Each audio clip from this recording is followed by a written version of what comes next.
Assalamualaikum warahmatullahi wabarakatuh. Selamat pagi Pak Noval selaku dosen studi kelayakan bisnis dan teman-teman konsentrasi keuangan. Sebelumnya perkenalkan kami dari kelompok 5 akan mempresentasikan mengenai aspek pasar dan pemasaran. Perkenalkan, saya Arida Dwi Agustin dengan NPM 4171. Perkenalkan, nama saya Nabila Dwi dengan NPM 036. Saya Riana Duyunian dengan NPM 4091. Saya Amrita Nurfitasari dengan MPM 4156.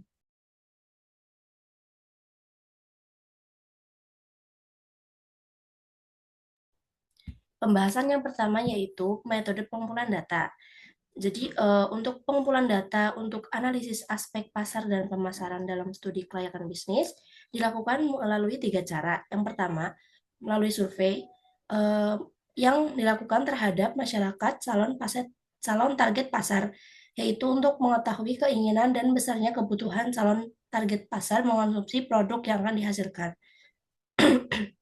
Kemudian yang kedua, masyarakat pelanggan pesaing, yaitu untuk mengetahui tingkat keinginan pelanggan pesaing untuk berpindah jika ada produk baru yang akan dihasilkan. Yang ketiga, jika memungkinkan calon pesaing, yaitu untuk mengetahui kelebihan dan kekurangan pesaing serta strategi pemasaran yang digunakan. Metode yang kedua yaitu melalui wawancara yang dilakukan terhadap masyarakat calon target pasar, kemudian pelaku usaha sejenis, kemudian ahli pemasaran, kemudian calon pemasok, dan calon pesaing jika memungkinkan.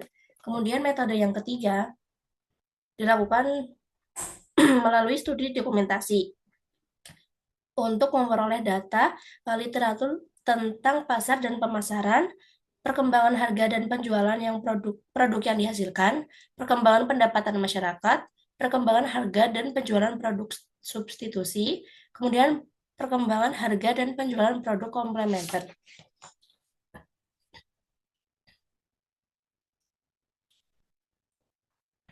Instrumen pengumpulan data itu ada 3. Yang pertama, checklist data sekunder yang digunakan untuk meneliti apakah data sekunder yang dibutuhkan telah lengkap terkumpul sebagai bahan analisis. Checklist data sekunder ini berisi perkembangan besarnya produksi atau konsumsi produk sejenis, kemudian perkembangan harga dan penjualan produk substitusi atau komplementer, kemudian pendapatan masyarakat setempat, dan besarnya produksi para pemasok. Kemudian yang kedua, kuesioner penelitian yang digunakan untuk mengumpulkan data dari calon target pasar, terutama mengenai daya beli, kebutuhan, dan keinginan untuk mengonsumsi dari pelanggan pesaing. Yang ketiga, pedoman wawancara yang digunakan sebagai panduan saat wawancara dan untuk menghindari adanya data yang perlu ditanyakan tetapi terlewat atau tidak ditanyakan. Pedoman wawancara ini bisa berisi tentang produk yang dihasilkan pesaing dalam satu periode, kapasitas produk pesaing yang ada, kemampuan pemasok menyediakan bahan baku, dan kebutuhan pesaing akan bahan baku.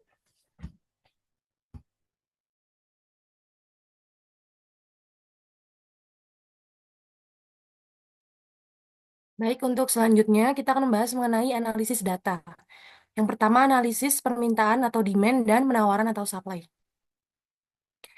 Nah, keberhasilan perusahaan ini ditentukan oleh besarnya permintaan dan penawaran produk. Untuk itu, perusahaan harus menjamin kelancaran proses produksi pasokan dan membuat produk pada tingkat yang menguntungkan. Nah, gambar tersebut menjelaskan keterkaitan pasar input, proses produksi, dan pasar output. Berdasarkan gambar yang telah ditampilkan, itu dapat dijelaskan bahwa luas kotak A merupakan kemampuan dari semua perusahaan yang menghasilkan input bagi perusahaan. Namun, perusahaan tidak akan membeli semua input dari pasar input. Hal ini akan disesuaikan dengan kebutuhan, keterbatasan kemampuan perusahaan, baik dari segi keuangan maupun penyimpanan, serta adanya input yang dibeli oleh perusahaan-perusahaan lain. Pada analisis pasar input, hal yang paling penting bagi perusahaan adalah apakah input itu akan senantiasa tersedia di pasar sesuai dengan jumlah kebutuhan dan kemampuan si perusahaan. Next.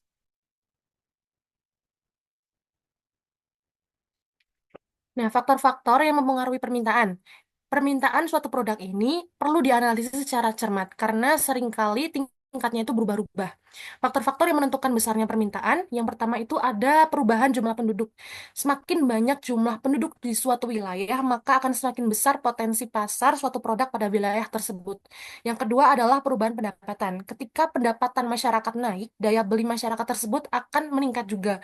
Maka potensi pasar akan semakin tinggi. Yang ketiga, perkembangan mode. Produk-produk dengan mode yang sedang populer atau tren saat ini akan memiliki potensi pasar yang lebih besar. Keempat, perubahan harga produk. Jika harga produk meningkat, kemampuan membeli masyarakat itu akan rendah, potensi pasar akan turun. Begitu juga sebaliknya. Kemudian yang kelima, itu perubahan harga produk substitusi. Jika harga barang substitusi turun, permintaan produk eh,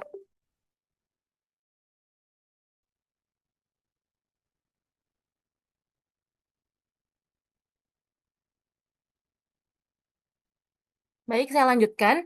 Yang kelima, perubahan harga produk substitusi. Nah, produk substitusi ini sifatnya adalah saling menggantikan. Jika harga barang substitusi itu turun, permintaan produk yang dihasilkan akan turun karena mereka akan lebih memilih produk substitusi yang harganya jauh lebih rendah. Yang keenam adalah perubahan harga produk komplementer, di mana produk komplementer ini adalah produk yang saling melengkapi. Nah, jika harga barang produk komplementer ini turun, permintaan produk yang dihasilkan akan meningkat. Next.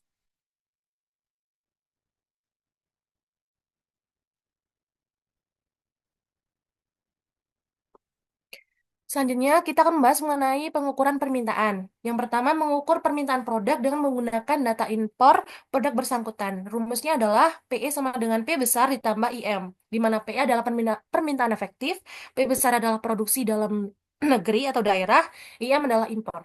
Contohnya, produksi sepatu di Purwokerto tahun 2010 sebesar 800.000 per unit, 800.000 unit, sedangkan di daerah lain 250.000 unit. Besarnya permintaan efektif di Purwokerto dengan rumus PE sama dengan P plus IM sama dengan 800.000 ditambah dengan 250.000 sama dengan 1.005.000 rupiah. Next. Yang kedua, pengukuran dengan data impor, ekspor, dan produksi dalam negeri dengan rumus PE sama dengan P plus kurung buka IM dikurangi EX, kurung tutup ditambah dengan DC, di mana EX adalah ekspor dan DC adalah selisih persediaan awal dan akhir. Contoh, produksi sepatu di Purwokerto tahun 2010 adalah 800.000 unit, sedangkan di daerah lain adalah 250.000 unit. Jumlah yang dikirim ke daerah lain adalah 200.000, serta selisih persediaannya adalah 50.000 unit. Besarnya permintaan efektif di Purwokerto dengan rumus PE sama dengan P kurung buka IM kurangi EX ditambah dengan DC. PE sama dengan 800.000 ditambah dengan kurung buka 250.000 dikurangi 200.000 ditambah dengan 50.000. Hasilnya adalah 900.000 rupiah.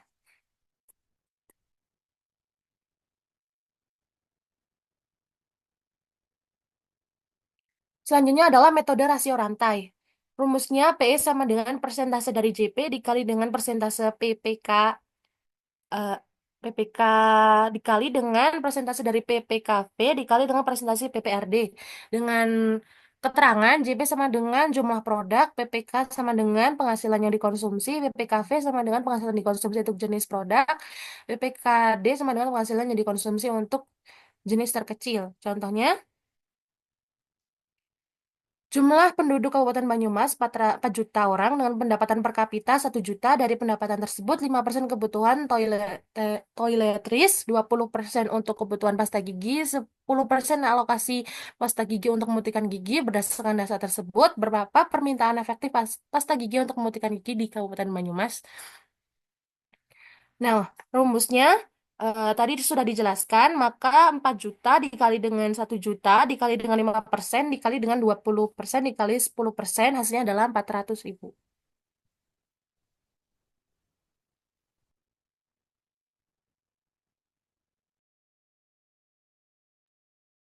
Baik, selanjutnya adalah analisis proyeksi permintaan potensial. Jadi, analisis proyeksi permintaan metode atau statistical method dan juga statistical method. Yang pertama akan kita bahas adalah judgment method atau non-statistical method. Jadi, judgment method ini merupakan metode untuk memproyeksikan permintaan atas dasar pendapat.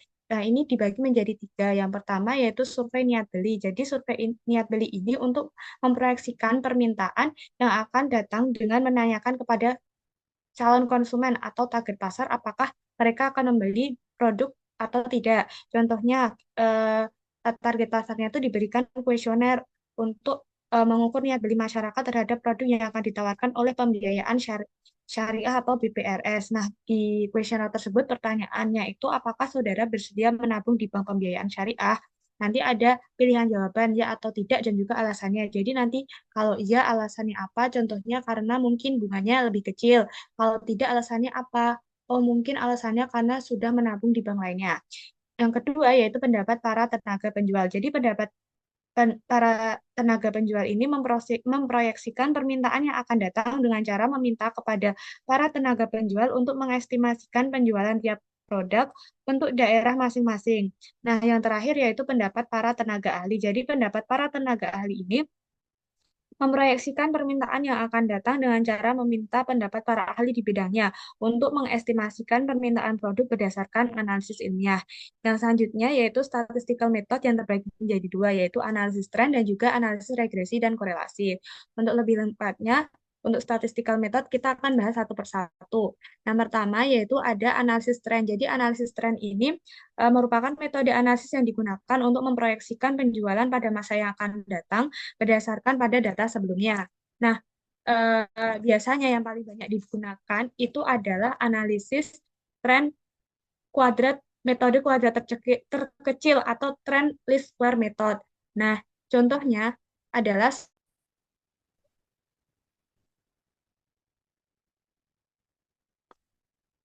Oke, yang pertama kita akan membahas mengenai analisis tren. Jadi analisis tren ini merupakan metode analisis yang digunakan untuk memproyeksikan penjualan pada masa yang akan datang berdasarkan dengan data yang ada sebelumnya.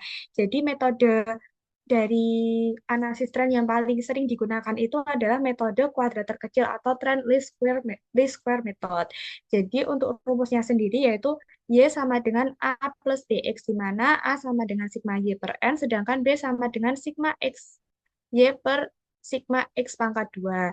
Nah, contoh dari kasusnya adalah seorang pengusaha akan membuka pabrik sikat gigi di Kabupaten Banjarnegara dengan target pasar kabupaten tersebut. Untuk keperluan itu, pengusaha tersebut akan memproyeksikan penjualan sikat gigi tahun 2011.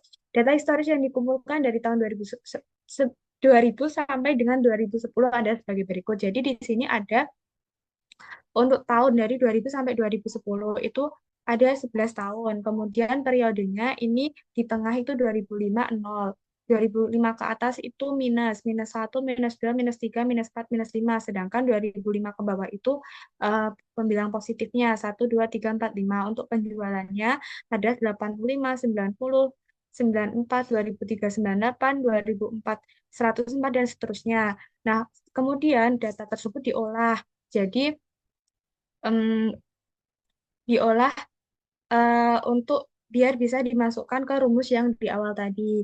Nah, di sini pengolahannya yaitu X, Y, berarti X kali Y. X-nya di sini kan periodenya, terus Y-nya penjualannya. Jadi pada 2000 itu X kali Y-nya min 5 dikali 85 sama dengan min 425. Untuk X kuadratnya yaitu yang periodenya dikuadratkan, min 5 kuadrat sama dengan 25 dan juga seterusnya. Nanti di akhir itu di total, untuk periodenya totalnya 0, penjualannya 1175, X kali Y-nya 451, dan X kuadratnya total semuanya ada 110. Nah, setelah udah diolah datanya secara manual, terus dimasukkan ke rumus yang awal tadi, di mana Y sama dengan A plus BX. Jadi, A-nya sama dengan sigma Y per N itu 1975 yang total penjualannya tadi per N. Jumlah tahun periodenya yaitu 11 sama dengan 106,818. Kemudian untuk B, sigma XY per sigma X kuadrat yaitu 451 untuk jumlah keseluruhan yang X kali Y per 110 itu jumlah keseluruhan dari X kuadratnya yang hasilnya adalah 4,100. Maka trend least square-nya adalah Y sama dengan A plus BX. Y sama dengan 106,818 tambah 4,100X sama dengan 106,818 tambah 4,100 kali 6, hasilnya adalah 131,418 atau 131.418 unit. Selanjutnya adalah analisis korelasi. Jadi analisis korelasi ini eh, digunakan untuk mengetahui derajat hubungan linear antar satu variabel dengan satu variabel lainnya. Suatu variabel dikatakan memiliki hubungan dengan variabel yang lain jika perubahan atau variabel diikuti dengan perubahan variabel lainnya. Dengan diketahui hubungan variabel satu dengan variabel lainnya, maka kita dapat memproyeksikan penjualan berdasarkan perubahan variabel yang memiliki korelasi. Arahnya, jika perubahannya searah, maka positif. Jika tidak searah, maka negatif. Nah, contohnya ini untuk rumusnya bisa dilihat bersama-sama di PPT-nya. Nah, kemudian untuk contoh soalnya adalah Pak Helmanto, seorang pengusaha helm, ingin memproyeksikan penjualan helm di Kabupaten Sukasuka dengan cara mencari korelasi atau hubungan antara jumlah sepeda motor dengan penjualan helm. Untuk kepulauan tersebut diambil sampel sebanyak 15 desa. Berdasarkan survei diperoleh data berikut. Nah, ini ada 15 desa yang digunakan oleh Pak Helmanto untuk memproyeksikan penjualan helmnya, yaitu Merden, Mertasari, Kalimendong, Kepetek, Pulasari, Karangplak, Punden, Pesantren, Anjeling, Kali Acir, Kali Tengah, Jambu, Peyuyan, Banyu, Mudal, dan Ngebah. Jumlah sepedanya itu adalah ini 1.200, Merden 1.250, Mertasari 950, Kalimendong 540, Kepetek 321, Pulasari 432, dan juga seterusnya. Ya, selanjutnya ini ada jatah penjualan helm di per desanya. Jadi untuk desa Merden sendiri itu 1.123, Mertasari 898, Kalimendong 445, Kepetek 271, Pulasari 389, dan seterusnya. Nah, setelah itu kita olah data lagi secara manual seperti yang analisis tren tadi, yaitu dengan X kuadrat, Y kuadrat, dan juga XY. Kalau tadi kan cuma pakai X kuadrat, kalau ini pakai Y kuadrat juga. X-nya di sini kan ada jumlah sepedanya, sedangkan Z-nya itu penjualan helmnya. Jadi X kuadrat itu adalah 1.000, yang di Samerden itu 1.250 kuadrat. Hasilnya 1.562.500. Kemudian penjualannya helmnya itu 1.123, berarti 1.261.129. Nah, untuk XZ-nya berarti adalah jumlah sepeda dikali penjualannya, yaitu 1.403.750. Maaf ya, ini sebenarnya untuk X kuadrat sama Y kuadrat itu nggak perlu pakai RT. Yang untuk seterusnya juga sama caranya. Kemudian nanti di akhir di total semuanya, jumlah sepedanya totalnya adalah 9.288. Kemudian penjualan helmnya 8.766 unit. X pangkat 2-nya adalah 6.547.598 unit. J pangkat 2-nya 5.794.104, dan juga XD-nya adalah 6.148.321. Nah, sehingga setelah kita hitung secara manual gini, kita bisa langsung masukin ke rumus yang di awal, yaitu RXY, yaitu 15 dalam kurung 6.148.321 kurangi dalam kurung 9.288 dikalikan dalam kurung 8.766 dibagi dengan akar dari 15 dikalikan dengan dalam kurung 6.547.598 dikurangi dalam kurung 9.288 pangkat 2. Kemudian akar 15 dikali dalam kurung 5.794.104 dikurangi dengan dalam kurung 8.766 kuadrat. Hasilnya adalah 0,985. Nah, selanjutnya adalah analisis regresi. Jadi, analisis regresi sendiri ini digunakan sebagai salah satu analisis untuk membuat proyeksi. Hal ini didasari kenyataan bahwa nilai suatu variabel dapat dipengaruhi oleh satu atau lebih perubahan-perubahan variabel lain. Dengan menggunakan analisis regresi koefisien untuk setiap variabel bebasnya akan didapat. Dengan diperolehnya koefisien regresi, maka diharapkan sebuah proyeksi besarnya nilai variabel akan dapat dibuat. tergantung pada kemampuan meminimumkan penyimpangannya. Nah, ini untuk persamaannya ada bisa dilihat di tabel yang kuning. Untuk contoh kasusnya, Mr. Bender akan meproyeksikan penjualan sepeda motor merek Bender dengan pendapatan sebesar variabel prediksi atau variabel bebas berdasarkan hasil pengamatan diperoleh data sebagai berikut. Penjualannya yaitu 2, 3, 4, 5, 8, 7, 9, 7, 9, 10, 11, dan 9. Untuk promosinya sebesar 10, 20, 45, 55, 60, 65, 75, 70, 80, 85, 90, dan juga 98. Nah, untuk itu kita olah data secara manual. Untuk N-nya itu dari tahun ke-1 sampai ke-12. Kemudian sampelnya itu ada 12 PT. X-nya X-nya adalah penjualan. Jadi tadi sudah disebutkan, kemudian Z-nya adalah promosi, kemudian menggunakan X kuadrat dan juga XY.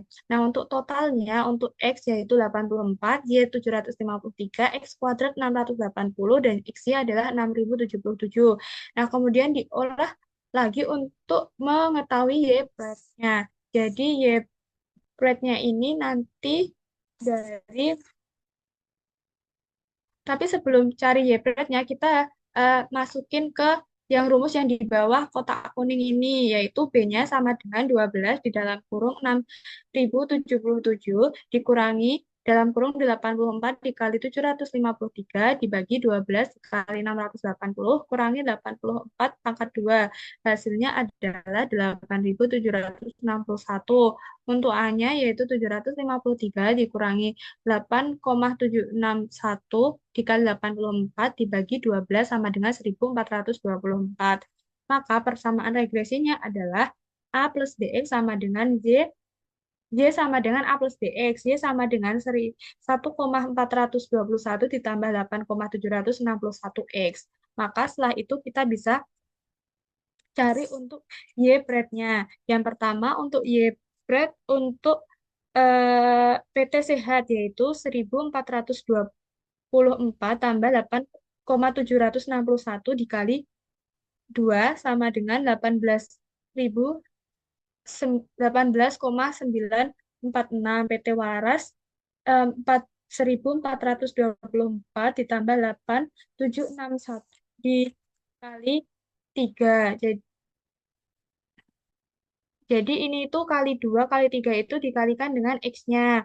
Dan seterusnya. Jadi rumus tadi itu X-nya tinggal Y prime-nya ini tinggal dimasukin X-nya dari rumus yang Y sama dengan 1424 ditambah 8,761 X tadi. Nanti ketemu hasil dari Y prime-nya. Terus kemudian untuk total dari Y prime adalah 753.012.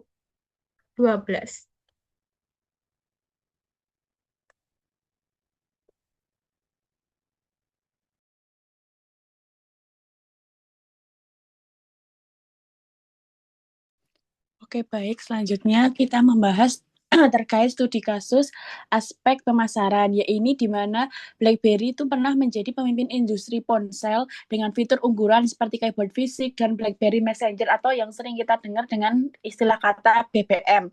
Namun mereka tuh gagal beradaptasi dengan perubahan pasar setelah munculnya iPhone dan juga Android. Jadi ketika tren beralih ke layar sentuh tuh dan ekosistem aplikasi yang luas, BlackBerry itu kayak masih mempertahankan sistem operasinya yang tertutup, terus keterlambatan dalam inovasi dan kesalahan strategi pemasaran yang menyebabkan penurunan tajam dalam pangsa pasar hingga akhirnya mereka menghentikan produksi ponsel pada tahun 2022 dan beralih bisnis ke perangkat lunak keamanan. Sumber ini didapat dari kompas.com. Next. Selanjutnya analisisnya yaitu analisis pasar dan pemasaran. BlackBerry itu gagal memahami perubahan kebutuhan konsumen dan tetap fokus pada segmen bisnis, sementara pesaingnya kayak Apple, Samsung, terus merek Android lainnya itu udah menargetkan pasar yang lebih luas. Jadi ketika tren smartphone berkembang, BlackBerry itu nggak mampu menyesuaikan dirinya dengan cepat sehingga dia kalah saing dengan produk HP di sekitarnya. Terus strategi bauran pemasaran atau 4P. Yang pertama yaitu ada produk BlackBerry terlalu lama bertahan dengan kabel fisik dan sistem operasi sendiri, sehingga tertinggal dari smartphone berbasis iOS dan Android yang menawarkan lebih banyak fitur dan aplikasi.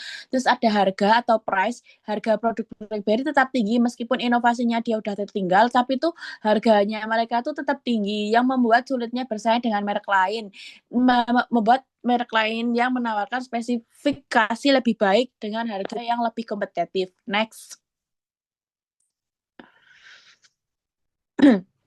Selanjutnya ada promotion. BlackBerry itu kurang agresif dalam melakukan pemasaran atau kurang cekatan dalam melakukan pemasaran dibandingkan dengan produk Apple, Samsung, Oppo, dan yang lainnya yang lebih aktif membangun citra merek dan menarik pelanggan dengan adanya inovasi baru. Terus ada place atau tempat. BlackBerry masih mengandalkan distribusi tradisional, sementara pesaing mulai memanfaatkan toko online, operator seluler untuk menjangkau lebih banyak konsumen. Selanjutnya ada strategi pemasaran, yaitu segmentasi, targeting, dan positioning, di mana BlackBerry itu tetap menargetkan segmen bisnis tanpa beradaptasi dengan tren pasar yang lebih luas. Posisi mereka sebagai ponsel premium dengan keamanan tinggi menjadi kurang relevan ketika iOS dan Android meningkatkan fitur keamanannya. Next.